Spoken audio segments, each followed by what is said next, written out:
Hello friends, welcome back to my YouTube channel. ഞാൻ ഇന്ന് വളരെ ചെറിയൊരു വീഡിയോ ആയിട്ടാണ് വന്നിരിക്കുന്നത്. അതിനു മുൻപ് നമ്മുടെ വീഡിയോ ആദ്യമായിട്ട് കാണുന്നവരാണെങ്കിൽ തീർച്ചയായും ഒന്ന് സബ്സ്ക്രൈബ് ചെയ്യുക, അതുപോലെ ബെല്ലൈക്കണും ഒന്ന് ക്ലിക്ക് ചെയ്യുക. അതുപോലെ നിങ്ങളുടെ സുഹൃത്തുക്കളിലേക്കും ഒക്കെ നമ്മുടെ വീഡിയോ ഒന്ന് ഷെയർ ചെയ്ത് കൊടുക്കുക, ഇഷ്ടപ്പെടുന്നുണ്ടെങ്കിൽ മാത്രം.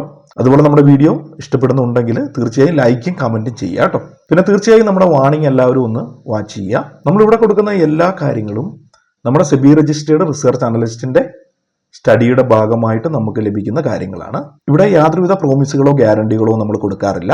അതുകൊണ്ട് തീർച്ചയായും നമ്മൾ പറയുന്ന കാര്യങ്ങളിൽ ഒരു ബൈയോ സെല്ലോ നിങ്ങൾ ഇനീഷ്യേറ്റീവ് ചെയ്യുന്നതിന് മുന്നേ നിങ്ങൾ നിങ്ങളുടെ സെബി രജിസ്റ്റേർഡ് റിസർച്ച് അനലിസ്റ്റുമായിട്ടോ നിങ്ങളുടെ ഫണ്ട് മാനേജറുമായിട്ടോ തീർച്ചയായും ബന്ധപ്പെടേണ്ടതാണ്. മാർക്കറ്റ് മാഗ്നറ്റ് ഒരു സെബി രജിസ്റ്റേർഡ് റിസർച്ച് അനലിസ്റ്റ് ഫേമാണ്. നമ്മുടെ ഫ്രീ ചാനൽ ജോയിൻ ചെയ്യാൻ താല്പര്യമുള്ളവർക്ക് ലിങ്ക് ഞാൻ ഡിസ്ക്രിപ്ഷനിലും ഫസ്റ്റ് കമന്റിലും പിൻ ചെയ്ത് കൊടുക്കാം. താല്പര്യമുള്ളവർക്കെല്ലാം ഫ്രീ ആയിട്ട് ജോയിൻ ചെയ്യാവുന്നതാണ്.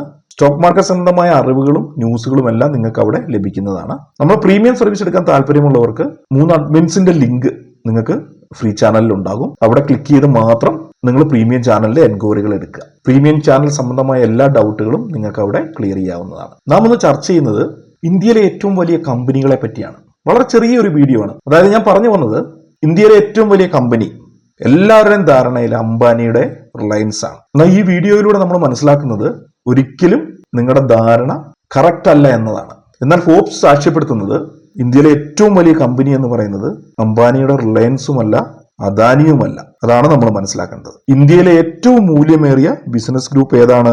അത് രത്തൻ ടാറ്റ വളർത്തിയെടുത്ത ടാറ്റ ഗ്രൂപ്പാണ്. രാജ്യത്തെ ഏറ്റവും വാല്യൂ ഉള്ള ബിസിനസ് ഗ്രൂപ്പ് എന്നാണ് ഫോർബ്സ് സാക്ഷ്യപ്പെടുത്തിയിരിക്കുന്നത്. ഫോർബ്സ് എന്താണെന്ന് ഞാൻ പറയേണ്ട കാര്യമില്ലല്ലോ, അതെല്ലാവർക്കും തന്നെ അറിയാവുന്ന കാര്യമല്ലേ. അപ്പൊ ഇന്ത്യയിലെ ഏറ്റവും വലിയ കമ്പനി ഒരുപാട് പേർക്ക് അറിയായിരിക്കും, എന്നാലും ഭൂരിഭാഗം പേര് ധരിച്ചു വെച്ചിരിക്കുന്നത് നമ്മുടെ അനുഭവത്തിൽ റിലയൻസ് ഇൻഡസ്ട്രീസ് ആണ്. എന്നാൽ അതല്ല, ഇന്ത്യയിലെ ഏറ്റവും മൂല്യമേറിയ ബിസിനസ് ഗ്രൂപ്പ് രത്തൻ ടാറ്റയുടെ ടാറ്റ ഗ്രൂപ്പാണ്. ടാറ്റ ഗ്രൂപ്പിന്റെ ഫ്ലാഗ്ഷിപ്പ് IT കമ്പനിയാണ് ടാറ്റ കൺസൾട്ടൻസി സർവീസ്, TCS.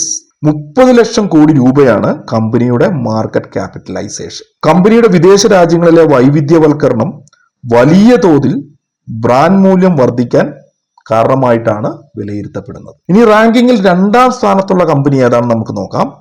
അത് റിലയൻസ് ഇൻഡസ്ട്രീസ് ആണ്. മുകേഷ് അംബാനിയുടെ Reliance industries. Market capitalisation 21 lakh crore രൂപയാണ്. 3ാമതുള്ളത് ഗൗതം അദാനിയുടെ അദാനി ഗ്രൂപ്പാണ്. അദാനി ഗ്രൂപ്പിന്റെ മാർക്കറ്റ് ക്യാപിറ്റലൈസേഷൻ എന്ന് പറയുന്നത് 15 ലക്ഷം കോടി രൂപയാണ്. 4ാമതായിട്ടുള്ളത് HDFC ഗ്രൂപ്പാണ്. 14 ലക്ഷം കോടി രൂപയാണ് HDFC ഗ്രൂപ്പിന്റെ മാർക്കറ്റ് ക്യാപിറ്റലൈസേഷൻ. 5ാം സ്ഥാനത്തുള്ളത് ബജാജ് ഗ്രൂപ്പാണ്. ബജാജ് ഗ്രൂപ്പിന്റെ മാർക്കറ്റ് ക്യാപിറ്റലൈസേഷൻ 11 ലക്ഷം കോടി രൂപയാണ്. 6ാമതുള്ളത് ആരാന്ന് നോക്കാം നമുക്ക്. ICICI ഗ്രൂപ്പാണ്. ICICI ഗ്രൂപ്പിന്റെ 4 ലിസ്റ്റഡ് കമ്പനികളുടെ മാർക്കറ്റ് വാല്യൂ എന്ന് പറയുന്നത് 10 ലക്ഷം കോടി രൂപയാണ്. അപ്പൊ ഇന്ത്യയിലെ ഏറ്റവും വലിയ കമ്പനികളെ ഏകദേശം ഒരു ഐഡിയ നിങ്ങൾക്ക് കിട്ടിയെന്ന് ഞാൻ വിചാരിക്കുന്നു. അപ്പൊ ഇന്ത്യയിലെ ഏറ്റവും വാല്യൂ ഉള്ള ഏറ്റവും വലിയ ബിസിനസ് ഗ്രൂപ്പ് എന്ന് പറയുന്നത് രത്തൻ ടാറ്റ വളർത്തിയെടുത്ത ടാറ്റ ഗ്രൂപ്പാണ്. ബാക്കി കമ്പനികളെ പറ്റിയാണ് നമ്മളിപ്പം റാങ്കിങ്ങിന്റെ അടിസ്ഥാനത്തിൽ നേരത്തെ നമ്മൾ പരിചയപ്പെടുത്തിയത്. ഇപ്പൊ കഴിഞ്ഞ വാരം നോക്കുവാണെങ്കിൽ ഇന്ത്യൻ ഓഹരി വിപണിയിൽ ഉണ്ടായ ഉയർച്ച ആദ്യ 10 സ്ഥാനങ്ങളിലുള്ളവയിൽ 6 കമ്പനികളുടെ വിപണി മൂല്യത്തിൽ വലിയ വർധനയുണ്ടാക്കി. പോയ ആഴ്ച 2,3116.81 കോടി രൂപ എന്ന തോതിലാണ് ഈ കമ്പനികളുടെ മാർക്കറ്റ് വാല്യൂ ഉയർന്നിട്ടുള്ളത്. ഇവയിൽ തന്നെ Tata consultancy service, TCS, HDFC bank എന്നീ കമ്പനികളുടെ വിപണി മൂല്യത്തിലാണ് ഏറ്റവും അധികം ഉയർച്ച ഉണ്ടായിട്ടുള്ളത്. TCSന്റെ മാത്രം വിപണി മൂല്യം നോക്കുവാണെങ്കിൽ 16,08,782.61 കോടി രൂപയുടെ വർധനവാണ് ഉണ്ടായിട്ടുള്ളത്. കഴിഞ്ഞ ആഴ്ച നാഷണൽ സ്റ്റോക്ക് എക്സ്ചേഞ്ചിന്റെ നിഫ്റ്റി സൂചിക 546.7 പോയിന്റുകൾ, അതായത് 2.26% എന്ന തോതിലും ബോംബെ സ്റ്റോക്ക് എക്സ്ചേഞ്ചിന്റെ സെൻസെക്സ് സൂചിക 1906.33 പോയിന്റുകൾ, അതായത് ഏകദേശം 2.38% എന്ന നിലയിലാണ് ഉയർന്നത്.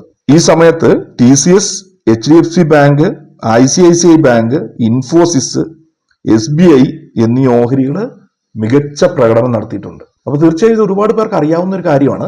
എന്നാൽ ഒരുപാട് പേർക്ക് ഇത് അറിയത്തുണ്ടാവില്ല. അതുകൊണ്ടാണ് ഞാൻ ജസ്റ്റ് ഒരു വീഡിയോ ആയിട്ട് ചെയ്തത്, എല്ലാവരുടെ അറിവിലേക്ക്. അതുകൊണ്ടാണ് ഞാൻ ആദ്യമേ പറഞ്ഞത് ഒരു ചെറിയ വീഡിയോ ആണ്. അപ്പൊ ജസ്റ്റ് ആളുകൾക്കൊന്ന് മനസ്സിലാക്കുക, അത്രയേ ഉള്ളൂ. അപ്പോൾ അതുപോലെ മാർക്കറ്റ് മാഗ്നറ്റ് ഒരു സെബി രജിസ്റ്റേർഡ് റിസർച്ച് അനലിസ്റ്റ് ഫേമാണ്. നമ്മുടെ ഫ്രീ ചാനൽ ജോയിൻ ചെയ്യാൻ താല്പര്യമുള്ളവർക്ക് ലിങ്ക് ഞാൻ ഡിസ്ക്രിപ്ഷനിലും ഫസ്റ്റ് കമന്റിലും പിൻ ചെയ്ത് കൊടുക്കാം. താല്പര്യമുള്ളവർക്കെല്ലാം ഫ്രീ ആയിട്ട് ജോയിൻ ചെയ്യാവുന്നതാണ്. നമ്മുടെ പ്രീമിയം ചാനൽ ജോയിൻ ചെയ്യാൻ താല്പര്യമുള്ളവർക്ക് 3 അഡ്മിൻസിന്റെ ലിങ്ക് നമ്മുടെ ഫ്രീ ചാനലിലുണ്ട്. അതിൽ ക്ലിക്ക് ചെയ്ത് മാത്രം പ്രീമിയം ചാനലിലെ എൻക്വയറീസ് എടുക്കുക. നിങ്ങളുടെ പ്രീമിയം ചാനൽ സംബന്ധമായ എല്ലാ ഡൗട്ടുകളും അവിടെ ക്ലിയർ ചെയ്യാവുന്നതാണ്. അപ്പോൾ വീണ്ടും ഒരു പുതിയ വീഡിയോയുമായിട്ട് നമുക്ക് കാണാം. അപ്പോൾ വീഡിയോ ഇഷ്ടപ്പെട്ടിട്ടുണ്ടെങ്കിൽ തീർച്ചയായും ലൈക്ക് ചെയ്യുക, കമന്റ് ചെയ്യുക, സബ്സ്ക്രൈബ് ചെയ്യുക. നമ്മുടെ വീഡിയോ ആദ്യമായിട്ടാണ് കാണുന്നതെങ്കിൽ തീർച്ചയായും സബ്സ്ക്രൈബ് ചെയ്യുക, ബെല്ലൈക്കൺ ക്ലിക്ക് ചെയ്യുക. അപ്പോൾ താങ്ക് യു ഫോർ വാച്ചിങ്.